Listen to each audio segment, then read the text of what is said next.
Özellikle burada biliyorsunuz birinci öncelik belediyeye, ikinci öncelik işte emniyete, trafiğe düşmektedir. Bu kontrollerin, denetlemelerin mutlaka yapılması gerekir.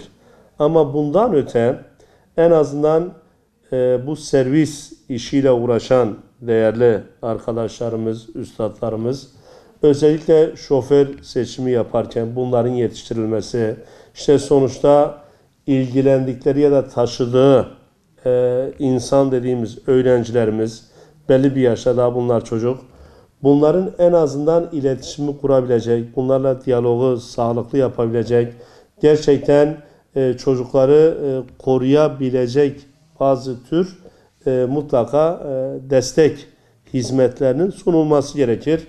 İşte az önce dediğiniz gibi yüksek sesle müzik dinlemek ya da başka türlü kötü alışkanlıklar oluyor. Mutlaka çocuklarımızı bundan korumamız gerekir. Bundan önce de işte bu işi yapan insanların bu konuda duyarlı olması gerekir ki sonuçta bu çocuklar bizim ülkemizin, memleketimizin, ailemizin geleceğidir bunlar.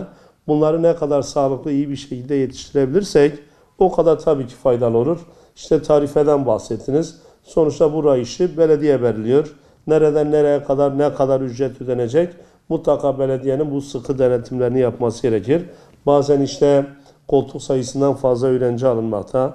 Bunun emniyetin mutlaka belirli kontrol noktaları oluşturarak bu tür kontrolleri yapması gerekir ki insanlarımız daha mutlu, yaptığı işten daha böyle huzurlu olan, çocuklarımızı huzur ortamında güvenilir bir şekilde teslim edip okula gitmesini sağlayacak ortamları hem biz veliler olarak hem de işte üzerine düşen emniyet, belediyenin de bu tür tedbirleri alarak hem veliyi huzurlu, rahat bir şekilde sağlaması gerekir.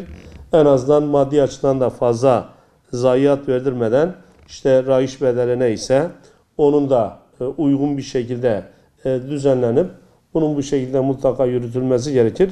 Dediğim gibi iki faktör oldukça önemlidir. Emniyetin denetlemesi, belediyenin de kendi üzerine düşen işi mutlaka yapması gerekir.